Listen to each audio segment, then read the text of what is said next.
வணக்கம் வியூவர்ஸ். ஸ்ரீமத் பாகவதம். ஸ்ரீமதி கீதா வீரராகவன் எழுதிய ஸ்ரீமத் பாகவதம் பகுதி 61 காண்போமா? விதுரர் கேட்கிறார், மரியாதைக்குரிய அந்தணரே, பகவானின் இருப்பிடம் அடைவதற்கு அரியது. அது தூய பக்தி தொண்டினால் மட்டுமே அடையக்கூடியது. தனது ஒரு பிறவியிலேயே துருவன் அந்நிலையினை அடைந்து விட்டார். மேலும் அவர் மிகுந்த ஞானம் மிக்கவர்.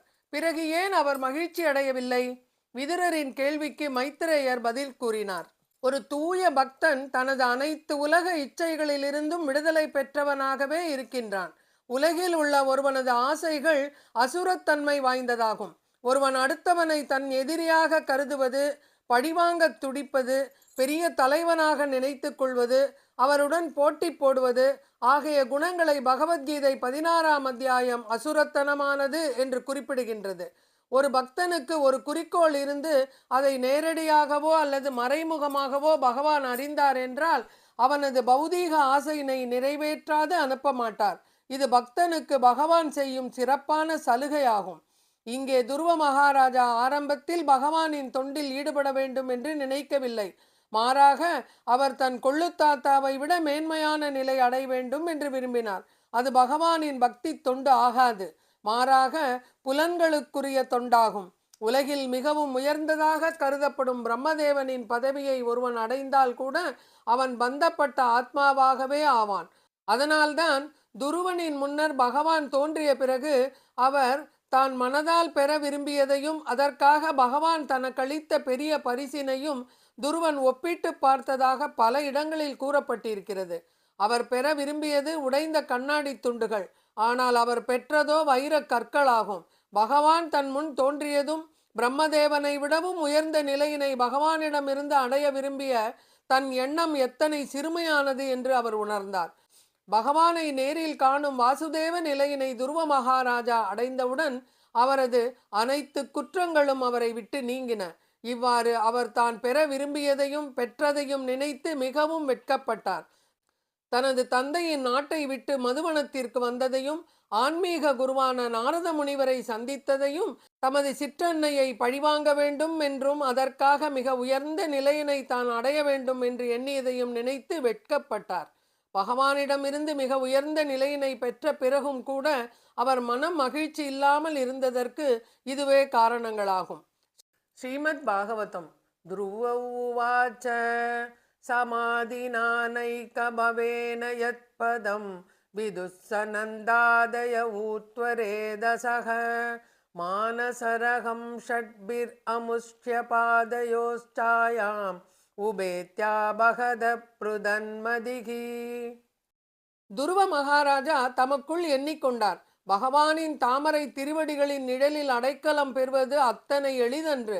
அஷ்டாங்க யோகத்தினால் பயிற்சி பெற்ற ரிஷிகள் கூட பல பல பிறவிகளுக்கு பிறகுதான் பகவானின் திருவடி தாமரைகளை அடைகின்றனர். ஆனால் பகவானின் கருணையினால் 6 மாதங்களில் எனக்கு பகவானின் திருவடி தாமரையில் இடம் கிடைத்துள்ளது. ஆனால் நானோ அழியக்கூடிய இந்த பூலோக இச்சைகளின் மீது ஆசை வைத்து விட்டேன். நான் மாயையின் கோர பிடியில் சிக்கிவிட்டேன். பிறப்பு இறப்பு சுழற்சியிலிருந்து வெளியேற்றுபவரான பரமபுருஷ பகவானை சந்தித்தும் அதே சுழற்சியில் மீண்டும் சிக்கிக் கொள்வதற்கான வரத்தை கேட்டுவிட்டேன். மைத்ரேய முனிவர் தொடர்ந்து கூறினார், எனது அன்பிற்குரிய விதுரனே, முகுந்தனது திருவடி தாமரைகளின் அருளின் மீது பற்று உடைய தூய பக்தர்கள் பகவானின் திருவடி தாமரைகளுக்கே தொண்டு செய்ய விரும்புவர். உலகியல் இச்சைகளுக்காக ஆசைப்பட்ட காரணத்தினால் இப்பொழுது தனக்கு பகவானுடைய வைகுந்த பதவி கிடைக்கவில்லையே என்று துருவன் வருந்தினார். அதனால் அவரால் மகிழ்ச்சியுடன் இருக்க முடியவில்லை. மன்னன் உத்தானபாதன் தன் மைந்தன் துருவன் மீண்டும் அரண்மனைக்கு திரும்பி வரும் செய்தியை கேள்விப்பட்டான்.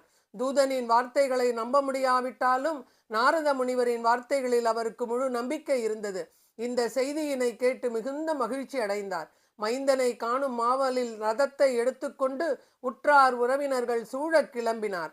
சுனீதி மற்றும் சுரூசியும் மகன் உத்தமனும் துருவனை காண கிளம்பினர். துருவன் தனது தாய் தந்தையரை கண்டவுடன் ஓடி வந்து திருவடிகளில் விழுந்து வணங்கினார். சிற்றன்னையான சுரூசியும் மனம் மகிழ்ந்து கண்களில் நீர் பெருக, அன்பு மகனே, நீ நீண்ட நாள் வாழ்வாயாக என்று வாழ்த்தினாள்.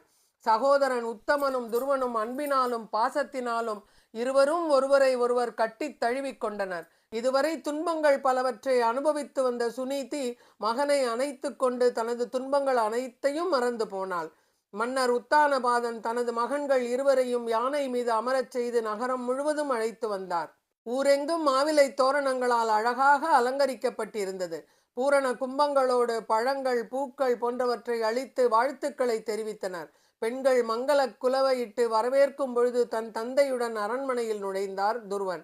ராஜ ரிஷியான உத்தானபாதர் தனது மைந்தன் துருவனின் புகழ்மிக்க செயல்களை கேட்டும் துருவனது செல்வாக்கினை நேரில் அறிந்தும் மிகவும் திருப்தி அடைந்தார்.